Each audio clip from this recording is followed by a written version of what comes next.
વડોદરાનો અવાજ ન્યૂઝમાં આપનું સ્વાગત છે। સમાચારમાં વાત કરીએ તો વડોદરા શહેરમાં આદ્યશક્તિ મા જગદંબાનું આરાધ્ય પર્વ નવરાત્રિ એ ખૂબ જ ભક્તિભાવ અને ધામધૂમથી ઉજવાય છે। વડોદરાની નવરાત્રિ એ વિશ્વ ફલક ઉપર પોતાની એક આગવી ઓળખ ઊભી કરેલી છે અને હવે તો વડોદરાના નવરાત્રિ મહોત્સવને ક્રેડાઈ વીએનએફ આ વર્ષે નવલખી મેદાન ખાતે ભવ્ય ગરબાનું આયોજન કરવા જઈ રહ્યું છે। ત્યારે આજે નવલખી ગરબા મેદાન ખાતે ભૂમિપૂજન કરવામાં આવ્યું હતું, જેમાં આયોજક મયંકભાઈ પટેલ, સત્યનભાઈ કુલાબકર, મેયર પિંકીબેન સોની, ડેપ્યુટી મેયર ચિરાગભાઈ બારોટ, ચેરમેન ડોક્ટર શીતલ મિસ્ત્રી, ડોક્ટર ભારતીય જનતા પાર્ટીના પ્રમુખ ડોક્ટર જયપ્રકાશ સોની, ધારાસભ્ય યોગેશભાઈ પટેલ, અન્ય ક્રેડાઈના સભ્યો તમામ લોકોની ઉપસ્થિતિમાં ભૂમિપૂજન કરવામાં આવ્યું હતું। આજથી માં શક્તિનું મહાપર્વ એટલે નવરાત્રિ અને વડોદરાની નવરાત્રિ એ વિશ્વ ફલક ઉપર એક અલગ જ મુકામ કાયમ કર્યો છે।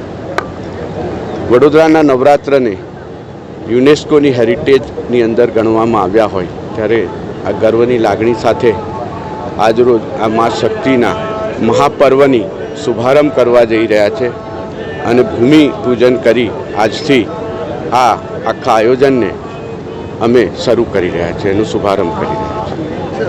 મયંકભાઈ, હવે છોકરીઓની સેફટી માટે આ વખતે આપણે કઈ રીતે પ્લાનિંગ કર્યું છે?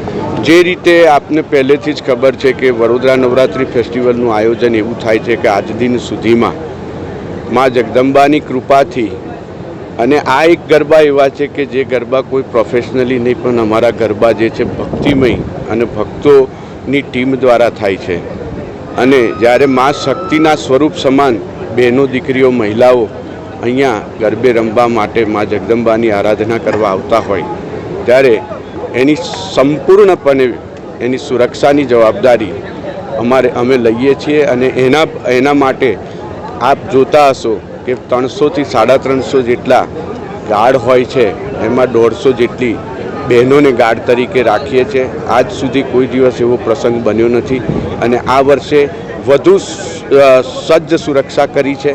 કોઈ પણ જાતનો અનિચ્છનીય બનાવ ના બને, કોઈ પણ અહીંયા આવનાર કોઈ દર્શક, માઈ ભક્ત, કોઈ બહેનો, દીકરીઓ, કોઈને કોઈ પણ પ્રકારનો પ્રશ્ન ઉપસ્થિત ના થાય એવી સંપૂર્ણ સુરક્ષા વ્યવસ્થા કરવામાં આવી છે। આવા લેટેસ્ટ ન્યૂઝ જોવા માટે અમારી ચેનલને લાઈક અને સબસ્ક્રાઇબ કરો।